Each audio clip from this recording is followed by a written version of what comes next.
Here's a few minutes on how to quickly get started with the Freedom Simulator. Once you've logged in, you'll be presented with some default values, which is what creates the dashboard and the graph to the right-hand side of the screen. Please also note the URL. You are now at simulator.planbinvesting.me, and this needs to be saved in your favorites or download it as an app on your mobile device so that you can come back in and log in or change your password if you ever have to do that. So the data that's being displayed is based on default assumptions that have been put into the 11 levers on the left-hand side. And it's these 11 levers that you are going to manipulate in order to create new scenarios. But before we do that, just to give you a quick overview, just make sure you go into settings and you are selecting the currency that you prefer to work in, as well as the language. And you can also change from dark to light theme also. So in the dashboard, your freedom age or retirement age will always be highlighted here at the top. And it's telling you what the nest egg or portfolio requirement is at that age, as well as what the return rate has been. Looking at the graph, you can put your mouse on the line up to track how your portfolio is growing and what contributions are coming in. And also on the way down, what is your cash buffer, if any, the value of the portfolio changing, and the withdrawals coming out, including taxes.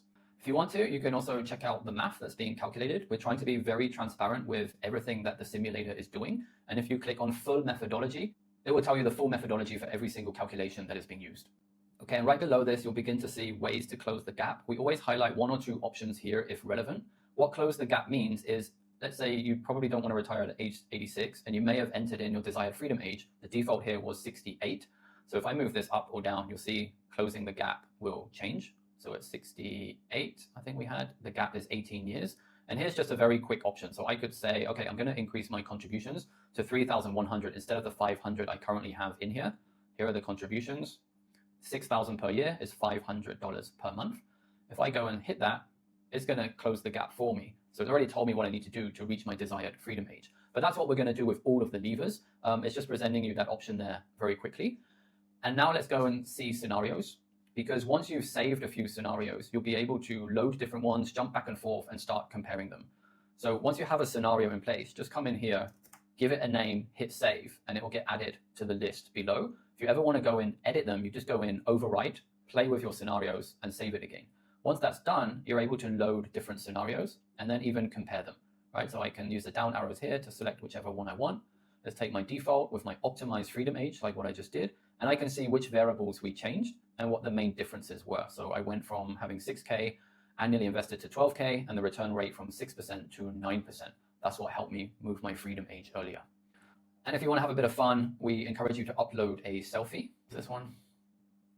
And I'll make myself a little bit older. Let's see. At 94, how old would I look? And the idea behind this is research shows that if you can imagine your future self, you are going to invest about 2.5 times more than you would otherwise in order to provide for your future self.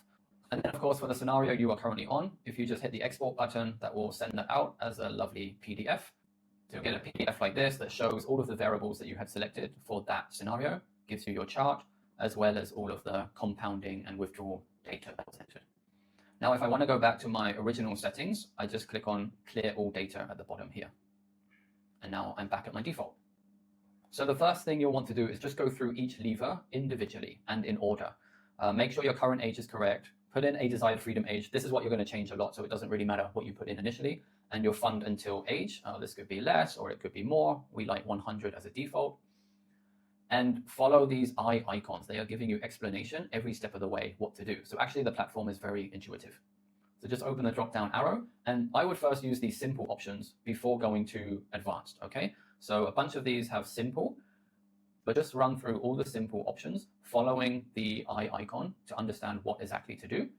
So just go through, manage the levers, and then let's say I change something now. I'm going to increase my return rate. I'm going to decrease my withdrawals a little bit. You can see the graph changing on the right-hand side. And let's say I'm happy with that. I will go to scenario, save my new scenario, hit save, and then it's going to be here added to the list. Okay, again, it's clear all data if I want to go back to the beginning. And once you're happy with your simple functions, now is the time to maybe go through and use advanced. This is where you can get down to the nitty gritty and enter exactly what your portfolio looks like. Enter all of your assets. Once we have some in here, quick example, 10,000 here, 10,000 here. You'll see the graph changing in the background already. Maybe that one is not taxable. And I can enter custom assets as well. So you don't just have to use these fields at the top. Enter any line item that you want. So my custom asset, add asset, give it a value, 15,000 for that one. Okay, and then click done. So you'll see every asset now has its own color and label on the graph. I can come back in and edit those assets. And now in the portfolio growth lever, it's giving me the returns. Again, it's working from a default, but I can go in here and just change that myself. I think that's going to be a bit less. The CAGR here might be a bit higher, etc. There's my custom assets. Okay, so I can make it reflect my entire portfolio. Click done, and everything's updated here. And then what you want to do is start exploring close the gap options. And now I have the ability to adjust each of the 11 levers in a way that helps me close the gap. So my current age is 72 years, and I want to get it down to 65, for example. So I can start moving some of these around to see where and how does it save me time. Maybe I've got more assets I can add into the portfolio. Maybe I can boost the return overall a little bit, and I begin to see up here on the top right how that's affecting my freedom age. I can go down and do this for all of the 11 assets and then apply the change. Boom, it moves, I'm done. And if I wanted to, I could save that scenario again and export the data. Okay, so it's pretty hard to make any mistakes. It doesn't really matter. You just got to keep working in different scenarios. Every time you change something, think about making a new scenario for that, give it a label to help you remember what it's all about, and you can export the PDF and remind yourself all of the data inputs that you've been using. Now I'm just going to jump over to the free version, just to be very clear, and go back to my default settings. If you are in the free version and haven't yet upgraded to Pro, everything is pretty much the same. It's just that some of the labels are reserved for Pro. So like you can't change the growth rate here. It will be shown, but you can't change it. Same here. Cache buffer is set to 3 years. So we give you a default that's reasonable, but you can't come in and edit it. And that's the main reason for jumping to Pro, is to give you more potential to manipulate criteria. You can't change the fund until age either, but you can go in and still use the advanced option for creating your exact portfolio. That will then affect the growth rate. And when it comes to contributions and withdrawals, again, you have the advanced option, but the bottom two, increase and lump sum, won't be available to you.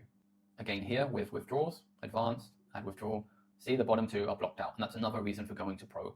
Also, you won't be able to save different scenarios and compare them, and you won't be able to export. But everything else works the same. So it's there to give you an understanding of how the simulator works. You can actually calculate a very realistic freedom age, change it so we can always come back, clear the data, and do another run. Okay, so let's say I start with 200,000. Boom, everything moves and changes and is reflected. Okay, have fun. Take care.